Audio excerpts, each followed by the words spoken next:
Hi everyone, I'm back. This is my second video of the day. What's going on? My skin is so dry. It's because I need sunlight. I don't get any sunlight. Really, really need some sunlight.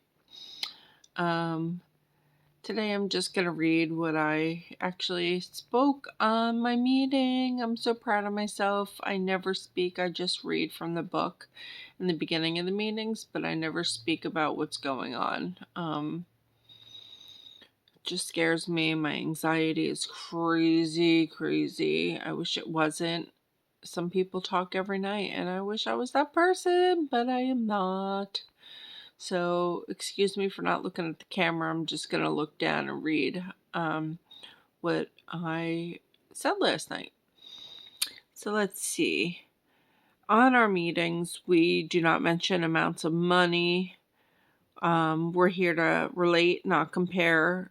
Not sums, just consequences, which is great because I don't think it's right. If people mention amounts of money, you would compare yourself. Either you feel like you gambled too little, so you're not even worth having a conversation about it and mentioning it, or you gambled way more than that person, and that's embarrassing too because you just think you're crazy and, how dare you. So, I had hurt my back at work, so I've been out of work for several weeks now. I'm still waiting for the adjuster to approve me going to an orthopedic and going for physical therapy. You would think that they want you back at work so that they would rush these things, but they're not. And I'm also waiting for me to get paid, so that is worrying me. I have bills to pay, I have rent to pay, just like everybody else, or a mortgage, whatever your situation may be. So this is what I said on my call. I said, I hurt my back at work. Now I'm home alone all day. So number 15 in our yellow book says, you gambled to escape worry and trouble, boredom, and loneliness. I'm not going to gamble for anything, but it has popped into my head. Thankfully, my son has blocked me from all the online sites, which he has, and my willpower is still going strong, one day at a time, because that's what we can do, one day at a time. I have not gambled for 120 days, and what's better than 120 days? 121 days. So it is literally one day at a time. Let's see. How crazy is it that I'm not getting paid, but gambling has popped into my head? So I have no money, but you think about gambling.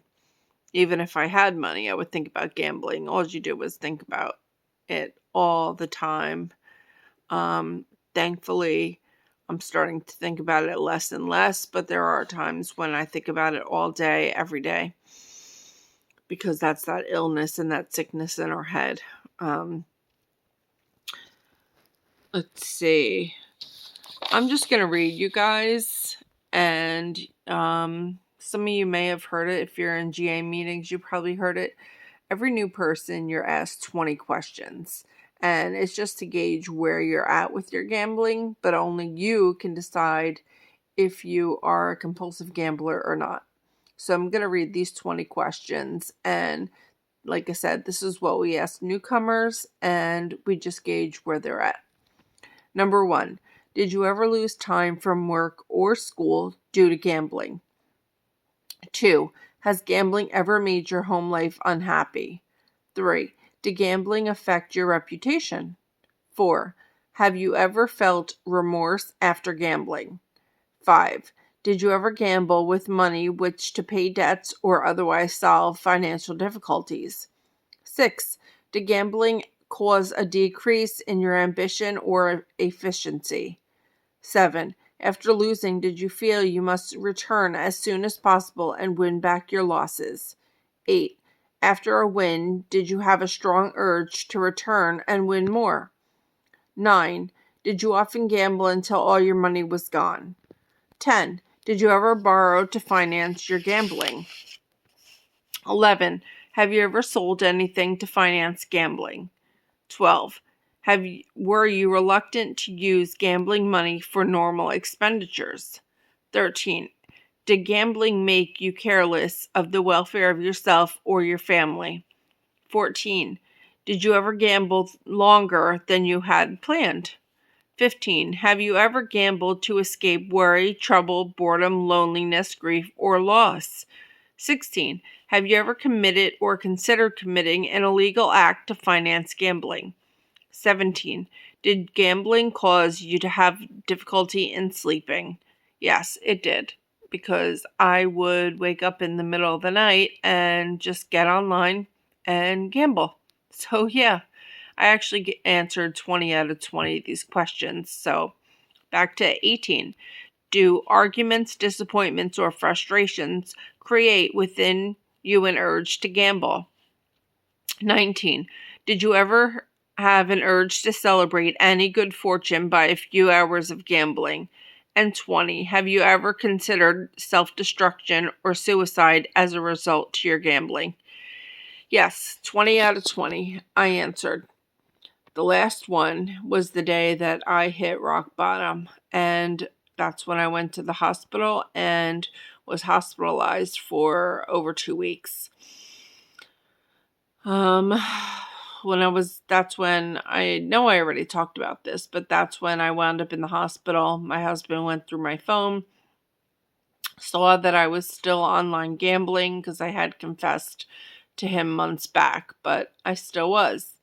That's when I manipulated my daughter, got money from her, manipulated a friend, got money from her, and it just was sick and it tumbled down the hill from there. So that's what I have to say today. Just a quick little blurb of my life and where I am at. So I hope you guys enjoyed this video.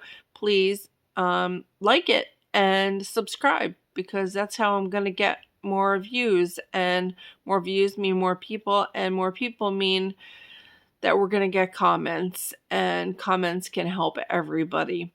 So if you like this video, again, please give us a thumbs up and become a subscriber. And please leave a comment, because I love responding to comments. And thanks. I hope you guys have a great day. And I'm going to try to.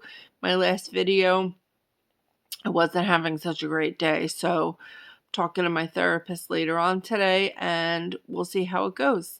Thanks. Have a great day, guys. Bye.